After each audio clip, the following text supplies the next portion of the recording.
Hello, my beautiful beauties and my wonderful lovelies. A pleasant morning to each and every person here. Let me get into it quickly. Parents, one of the fundamental things that God had designed when He created mankind and the earth and things for us to do and to live in and to do is that your children are to honor you. You know, the youngsters in particular to obey you in the Lord. Whatever you tell them to do that is good, right, just and ethical and lawful and legal. I'm repeating some of the same words, but they're to obey you and to do it, with respect and honor, because they can obey you, but with a bad attitude and so forth. So, and the older ones are commanded to honor you. It doesn't necessarily encompass obedience because they're now adults, especially if they're not living under your roof. They don't necessarily have to do what you say they should do or command them to do. Now, parents, the very same Bible says, and there's a reason when God says do not. He did not say, I suggest, I'm encouraging you. I think you should. He's not giving an advice. He's giving a command.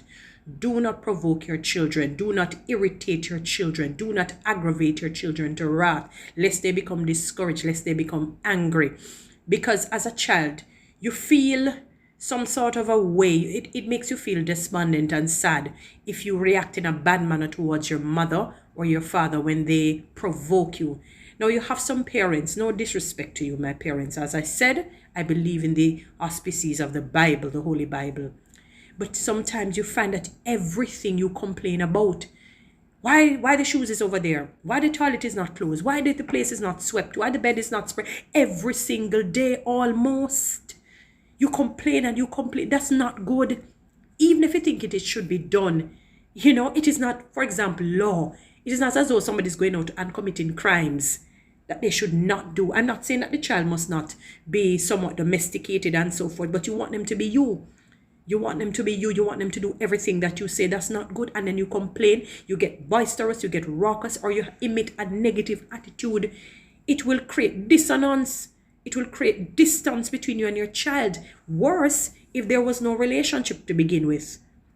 You have some parents, because they gave birth, they assume that everything they say the child must do. You have to develop a relationship. Years ago, a pastor preached, rules without relationship will breed rebellion.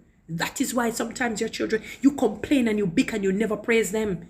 You never praise them. You have some parents who never tell the child one good thing on this planet yet. Come on, parents, you've got to do better. Stop provoking your children to wrath, lest they become discouraged and angry. Follow me on TikTok, subscribe to my YouTube channel, share this, and I say this in good grace.